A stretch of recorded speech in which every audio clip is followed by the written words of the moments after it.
Welcome to Bunny Trails, a whimsical adventure of idioms and other turns of phrase. I'm Dan Pugh. And I'm Shauna Harrison. Each week, we take an idiom or other turn of phrase and try to tell the story from its entry into the English language to how it's used today. You stormed out. You told your boss exactly what you thought of him. You deleted all your contacts and blocked half your family. Congratulations, you just burned your bridges. Hope you packed a raft. But why do we use this phrase? And did people actually burn real bridges back in the day to make a point? I love the idea of this, and we talked about this in a behind the scenes recently where we talked about mixing metaphors and, like these things where we're kind of like one half of one thing and one half of another. And one of the ones I use very frequently is we'll burn that bridge when we come to it. So I love the idea of burning bridges, and there's the old saying of like, burn your bridges behind you. You never know who's following you. Right, yeah. Which is like obviously not a good plan, generally speaking. But yes, I love the concept of burning bridges, even though it is problematic in real life. So, Right. But what does it mean to burn one's bridge? According to Oxford English Dictionary, the figurative use of the phrase to burn one's bridge means, quote, to cut oneself off from all possible means of retreat, to do something which makes it impossible to return to an earlier state, end quote. All right. OAD notes that the phrase is sometimes used with the ending behind one, as in he burned his bridges behind him. Yeah, that's the way I've almost always heard it, is like burning your bridges. Don't burn your bridges behind you, that kind of thing. Right. The entry also notes, quote, with allusion to a military tactic in which an army destroys the route by which it might be pursued, but as a result also cuts off its means of retreat, end quote. This concept obviously existed long before bridges were the predominant things, right? So in one of the games that I have played called Northgard, and it's a kind of Scandinavian inspired story, like Norse myth kind of mythology.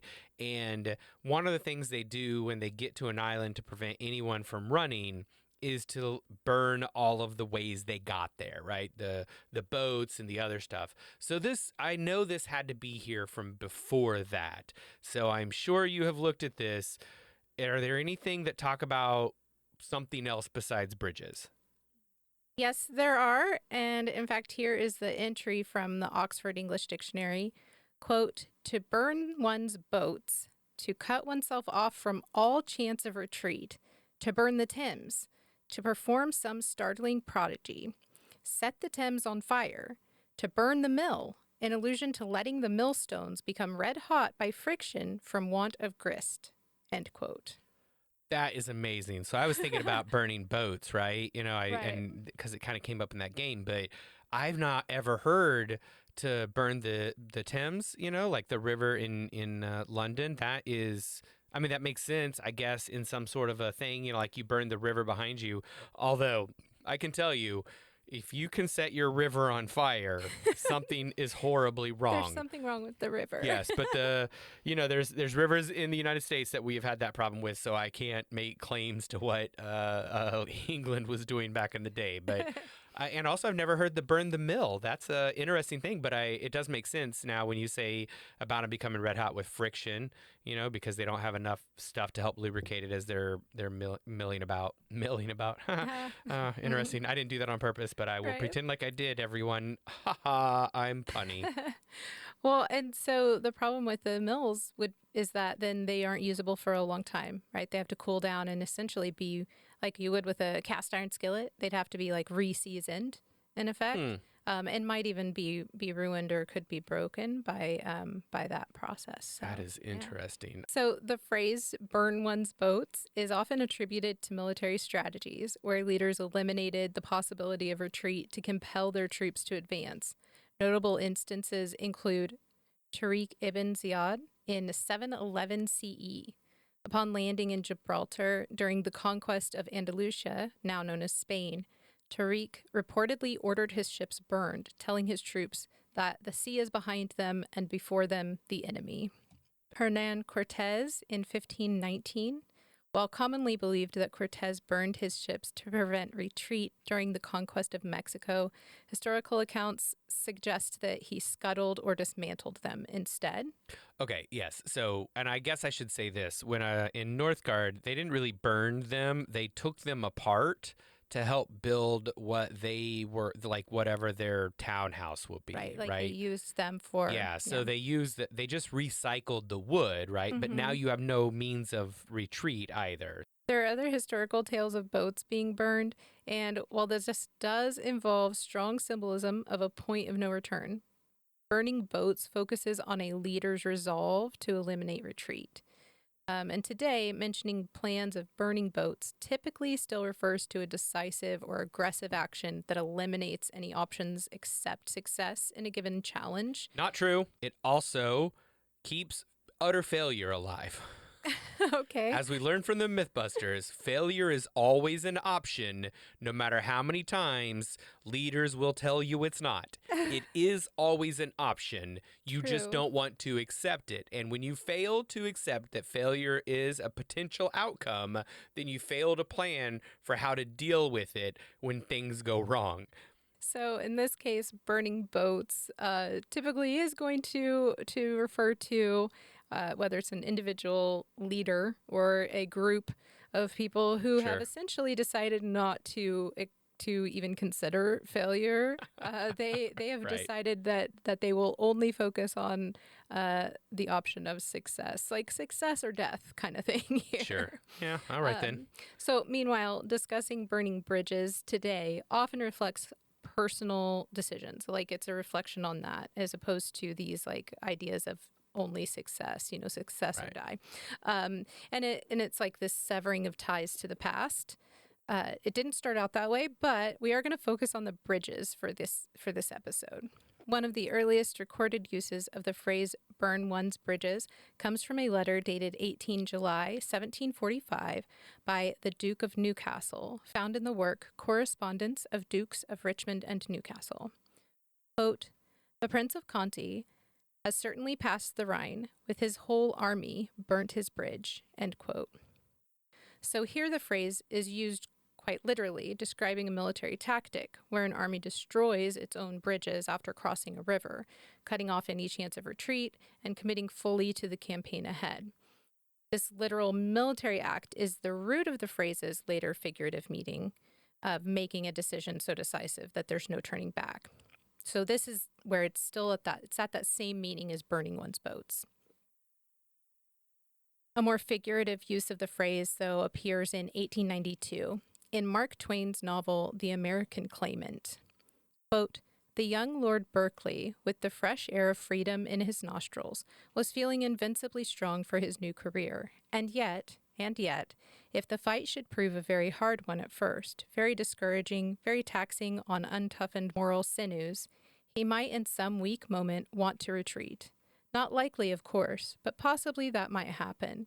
And so, on the whole, it might be pardonable caution to burn his bridges behind him." End quote. You are not paranoid if people really are out to get you. So here, Twain captures the psychological shift that leads to the idiom's modern meaning, intentionally removing the option of retreat to strengthen one's resolve. And at this point, the phrase is no longer about literal flames, but about internal commitment. A figurative use of the phrase appears in Edgar Rice Burroughs' novel Tarzan of the Apes, published in 1914. Quote, "What had she done? Because she had been afraid she might succumb to the pleas of this giant, she had burned her bridges behind her. In her groundless apprehension that she might make a terrible mistake, she had made a worse one." End quote. So in this passage, Jane Porter reflects on her decision to reject Tarzan's love, fearing she might yield to his appeals. The phrase "burned her bridges behind her" is used metaphorically to express her realization that in attempting to avoid a potential mistake, she's irrevocably severed a path that might have led to happiness. The phrase also appears in a story from the Hayes Free Press, published March 2nd, 1922, out of Kansas, U.S. Quote, "Hayes has one loyal citizen by adoption, Wolf Binder, who as soon as he landed and sniffed the American ozone, burned his bridges and declared himself an American citizen. He was approached by a man and asked if he wanted employment, stating that he had a job for him. Wolf, seeing that the man was a German, turned the job down, saying, "I could have worked for a Dutchman without coming to America." The next man that came along was an American, and Wolf went to work for him. End quote. Well, I don't love the inherent nationalism that plays into that, but I do recognize that sometimes to that metaphorical state that you talked about, the burning your bridges behind you is I don't want to do anything that I would have done in my past life. Right. And that's what he was essentially doing. You know, he was declaring himself an American, didn't want to work for fellow Germans, and that he Sure, Dutchman is so Dutch. The Dutch are not Germans, by the way. But this anyway, I'm was sure yeah. I'm sure that the author of this in America had no idea what the difference between a Dutchman and a German was, though. Yeah. Yes. In a political analysis from the Austin American, dated July 20th, 1940, out of Washington, U.S., the phrase was used to describe President Franklin D. Roosevelt's decisive actions leading up to his unprecedented third-term campaign. Quote, "The president burned his bridges behind him at Chicago. He insisted on Henry Wallace as his running mate, an immensely significant act when the course of the New Deal is considered. By that, he served notice that he was not going to compromise with the members of his own party, whom he regarded as lukewarm on the New Deal." End quote. Roosevelt's rejection of compromise with conservative elements in his party was kind of a point of no return. And this is kind of like highlights this deliberate break from past alliances in favor of a more committed ideological direction. The phrase appeared in an article reflecting on the life and dedication of Mrs. Bain, as published in the St. Croix Avis on September 12th, 1951. The St. Croix Avis is out of the U.S. Virgin Islands. Quote, "Mrs. Bain, so delighted with St. Croix and her work here that she had burned her bridges behind her and had planned to end her days here. She was active in civic affairs and did much for the inmates. Just when her health began to fail, however, most of the patients were moved to Carville, Louisiana." End quote.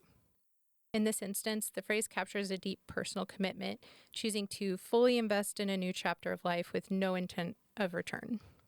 The phrase appeared in the segment Hollywood by Sheila Graham, a syndicated column published in the Evening Star on February 25th, 1956, out of Washington, D.C., U.S.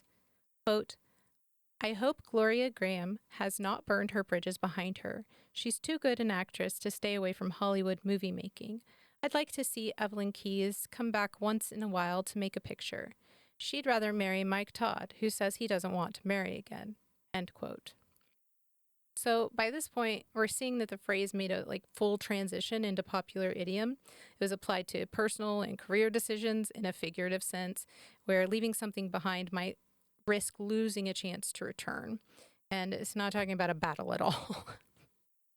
We have several modern uses to cover, and we'll get to those right after we say thank you to our sponsors.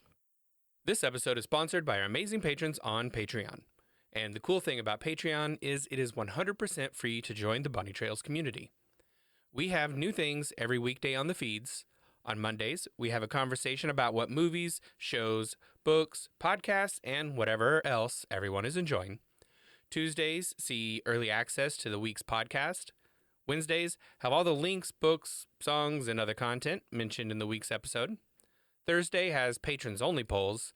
And Fridays are our lightly edited, behind-the-scenes video featuring all the cut content, goofs, and bonus facts you could imagine. We've got some other pretty cool stuff too, like original digital artwork once a month made by me, and direct access to talk with us. No algorithms getting in the way of what we see or don't see. Plus, you can get awesome name recognition like Pat Rowe does every episode. And our top spot is currently occupied by the amazing Mary Halsig Lopez.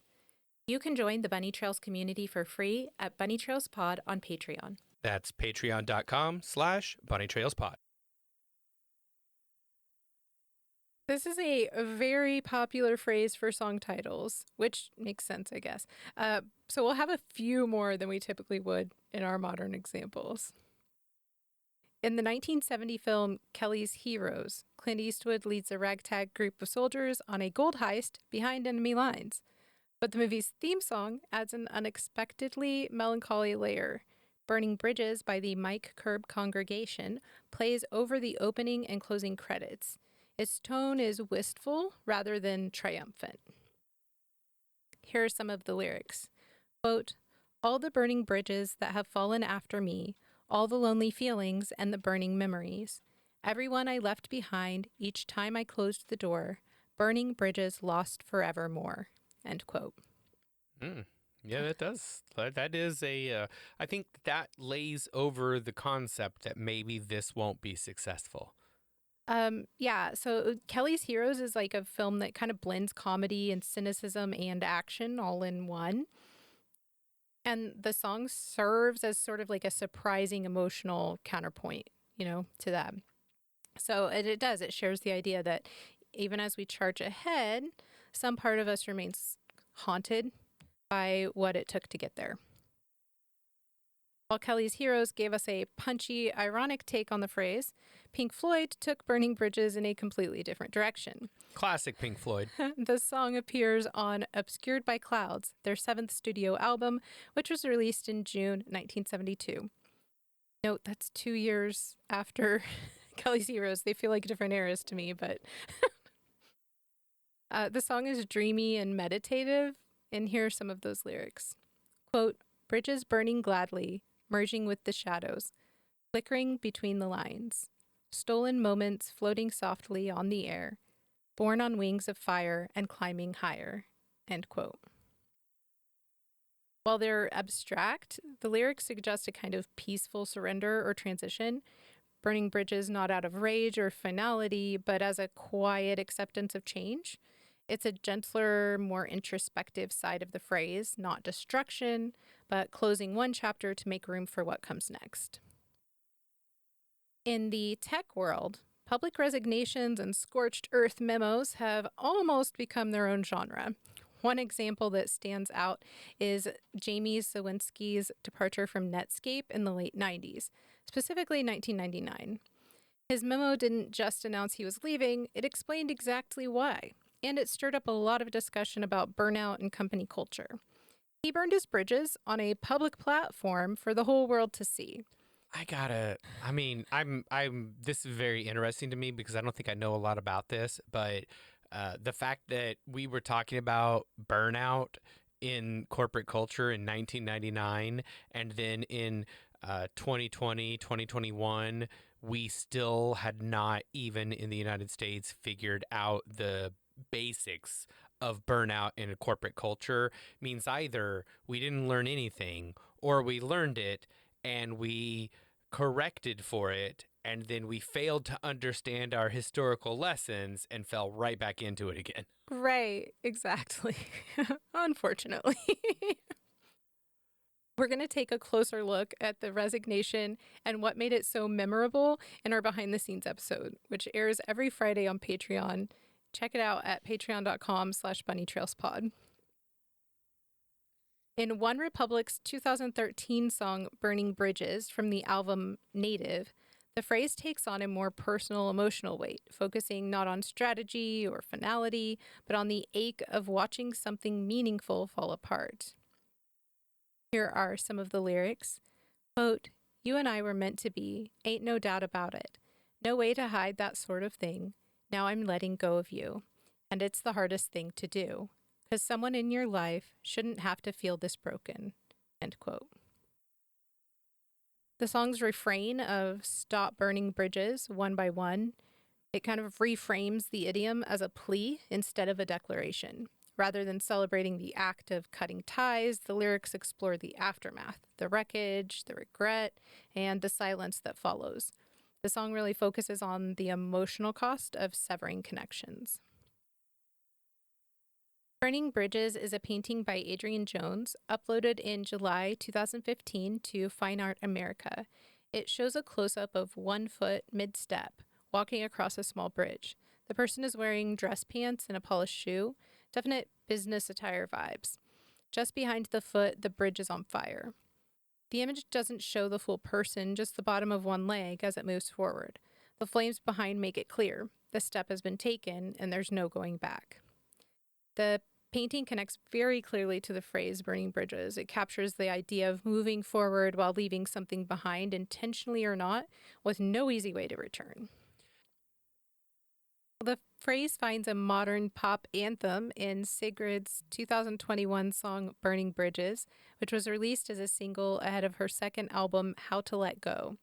The song focuses on the emotional struggle of leaving behind someone you care about, because holding on would mean losing yourself. And here are some of those lyrics. Quote, "You gotta let it go. Sometimes you just can't fix it. You love somebody, but you gotta let him go before you go down with them. Can't love somebody who loves burning bridges." End quote. So in her song, Burning Bridges isn't just about severing ties. It becomes a pattern, basically a red flag, a sign that someone isn't looking back and doesn't consider the damage they've done. To me, the song speaks more to the courage it takes to walk away, not out of anger, but as a means of self-preservation. A modern and reflective take on the phrase appears in an article titled Burn Bridges, Meaning, Usage, and When to Avoid It by English Plus, published in October 2024 as part of their Daily Shorts series. Quote, "Burning bridges. It's one of those things that sounds dramatic, but let's be honest. We've all been tempted to do it at some point. Maybe it's that annoying coworker who just won't stop undermining you, or a friendship that's more toxic than supportive. In those moments, it can feel like the most satisfying thing in the world to just cut ties and walk away with a mic drop exit. But then reality kicks in, and you start wondering, was that really the best move? Because once you burn a bridge, there's no going back, and life has a funny way of looping back to people and places you thought you left behind for good." End quote. That's a fair assessment of the situation, yeah. This usage doesn't reference war or retreat, but it does tap into timeless emotional truth, the temptation to leave scorched earth behind when things get hard. The accompanying illustration, which is at the start of the post, it like really reinforces the idea. There's a lone figure crossing a suspended bridge between two vertical cliff faces, while the zigzagging mountain paths, I think those are called like hatchbacks, or what are they? Switchbacks. No, switchbacks, that's it. His possible return routes are, they burn on either side of him, on either side of the bridge. I think the image and the words together really capture what the idiom has come to mean today. A moment of clarity, finality, and risk, like all at once. And this really captures what this phrase means to me, that to burn your bridges is to commit to a choice, a path, a belief, with no way back. There's risk in it, yes, but also clarity. The phrase isn't just about destruction, it's about conviction. It speaks to those moments when we decide that going forward matters more than having the option to retreat. Sometimes, the only way to move ahead is to leave something behind.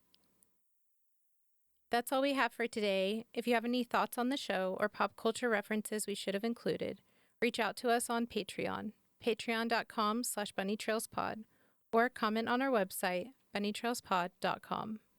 All right, it is poll time. Recently, we asked our patrons, with regards to dwellings, what would you choose?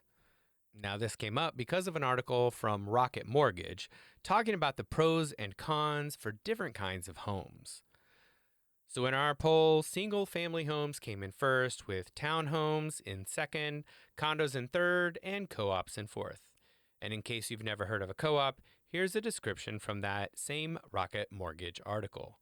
Quote, "Also known as a housing cooperative, a co-op is a type of shared housing property. When you buy into a co-op, you are purchasing a share of whatever company owns the building in which your co-op unit sits. You are not buying the actual property in which you live.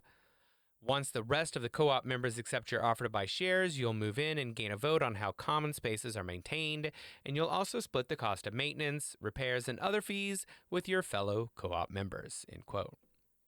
So hearing from our patrons, Heather says, quote, "I technically live in a townhome, but even though I share a wall, it feels like a single family, and it's just enough space for me. Plus, my neighbor helps me out with the yard, so it's worked out good." End quote. Cheryl said, quote, "I live in a co-op and I love it. I'm planning on continuing to live in one for the rest of my life." End quote.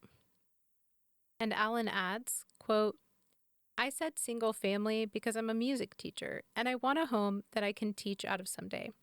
If I did work that didn't call for that sort of space, I'd probably go for an apartment or a condo instead. I currently live in an apartment, but as soon as I can afford to rent or buy a single family home in my neighborhood, that's what I'll do. End quote. I love the outdoor space that typically goes along with a single family home in the Midwest, having a garden and personal drive and back deck and garden features. You don't have to actually go anywhere unless you just want to, which is kind of amazing. But I'm also the type that sort of melds into whatever situation I'm in, so I think I'd be fine living almost anywhere. Well, Jan said, quote, I'm going with single family, not in an HOA. If I want to paint it, plant a garden, etc., I don't have to ask permission, end quote. I agree with that, Jan. I don't like having my neighbors telling me what I can and can't do with my home, though it does, I recognize, homeowners associations provide a bit of a resale benefit, but I don't think I could handle living in an HOA, nor do I think it's necessary where I live. But I do love my single family home. I have a decent garden for vegetables, but the climate isn't great for growing the stuff I want.